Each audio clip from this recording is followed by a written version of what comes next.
A New Jersey state trooper named Werner Forster. A few years later, she escaped from prison and fled to Cuba, where she has lived under the protection of the Castro regime ever since. The Obama administration reestablished diplomatic relations with Cuba last year. So is there any prospect that the Trump administration can bring her back from that island to justice here? New Jersey Governor Chris Christie hopes so. He joins us now. Governor, thanks for coming on. Thank you. Thank you very much, Tucker. So I know you've been following this for many years, so you will know the answer to this. Did the Obama administration make any effort, as it was normalizing relations with Cuba, negotiating over those normalized relations, to bring this fugitive back to the United States? None that we're aware of, Tucker. I mean, you know, I wasn't in, obviously, on the meetings that were happening in secret between the Obama administration and Cuba, but this much we know.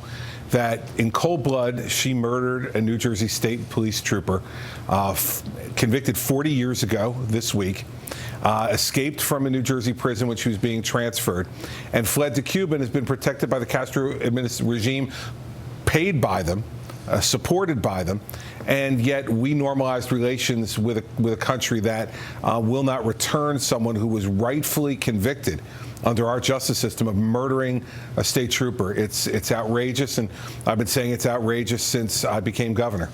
It is outrageous. What can be done now? Well, listen, I hope that what the Trump administration is going to do is, before we take any further steps with a relationship with Cuba, that they say, listen, first and foremost, return this fugitive from justice back to New Jersey so that she can rightfully serve the rest of her term for murdering a police officer. Everyone says they support what the police do every day. They acknowledge they put their lives on the line. Well, this gentleman not only put his life on the line, he gave his life.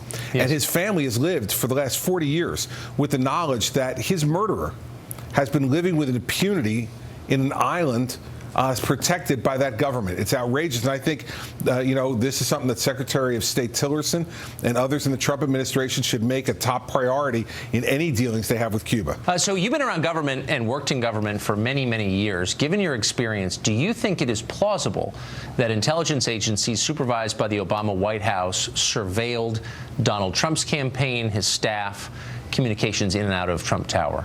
There certainly doesn't seem to be any evidence of that at this point, Tucker. And, you know, I know from having spent 7 years as a U.S. attorney that the FISA court and the way that works in foreign intelligence surveillance activities, it is very, very difficult to get that type of activity going. You have to go and convince an independent judge. And as a prosecutor, it was our job to provide that information along with the Department of Justice to do it. So I don't see any evidence of that at this point in time. You know, we'll continue to listen, but I can tell you from my experience, that kind of stuff is very difficult to get. Kellyanne Conway, this Sunday on one of the shows said that she believed at some point you would be joining their administration, the Trump administration. What job would that be? I have no idea. What do you want? Well, I'm not going to negotiate with you, Tucker, unless you're an agent for the Trump administration. But the fact, and I know you're not, so we're going to have no negotiations. Listen, I made it very clear to the president that I wanted to complete my term as governor of New Jersey, and that it would be something that would have to be very, very unusual to make me leave this job early. I asked for 8 years, and absent being president myself, which did not work out, I didn't want to leave. And so will I ever go work there? I have no idea. Listen, the president has been a very good friend, dear friend of mine and Mary Pat's for the last 15 years. And so I talk to him frequently. I give him the best advice I can give him. And sometimes I just sit and we just talk about things that have nothing to do with government. And we talk about families and sports and other things. We're friends. We've been friends for a long time. So I'm always going to be there to help him.